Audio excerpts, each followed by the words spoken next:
السلام علیکم، اختر مبارک، لمونځ مو روژې دی قبول، ښه یې په خیر، کور کې خیریت ده، فامیل محترم ښه ده. السلام علیکم، اختر دې مبارک شه، ښه یې په خیر، تازه ښه یې په خیر. السلام علیکم، اختر دې مبارک شه. څه خدمت یې موږ ته موږ سره پاتې شه.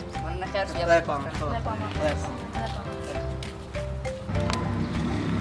تو صبر وکړه ورور هغه حالت سره دې ولې اختر مبارکي ونه کړه؟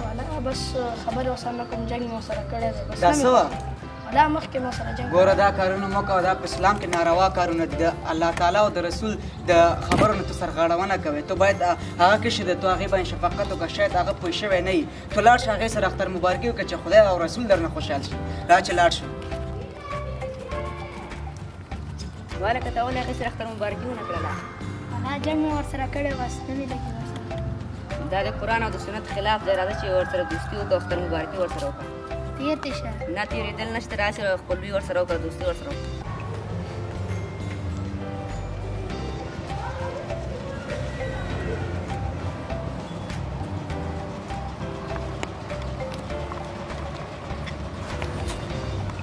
السلام علیکم وروره، ښه یې په خیر، تازه تکړه، ښه خو یې په خیر.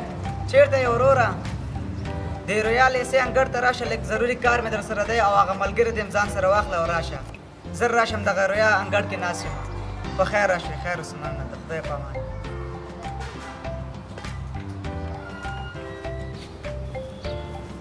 السلام علیکم. وعلیکم السلام، بخیر.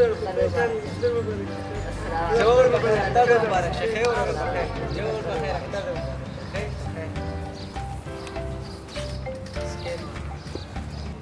ملګرو. تاسو مې دې له خاطر نه راوغوښتل چې دا دوه ملګري خبرې نه کوي، نو زه غواړم چې الله تعالی راضي کړم او دا دواړه باید پخلا شي او خبرې وکړي. نو په دې دواړو نه درخواست کوم چې جګ شي او خپل ځای نه او دواړه یو بل سره غاړه ورکړي او نو دا بغض او کینه لرې شي. موږ غواړو چې بغض او کینه لرې کړو، نو دې دواړو نه درخواست کوم چې ودرېږي او خپل بغض او کینه لرې کړي.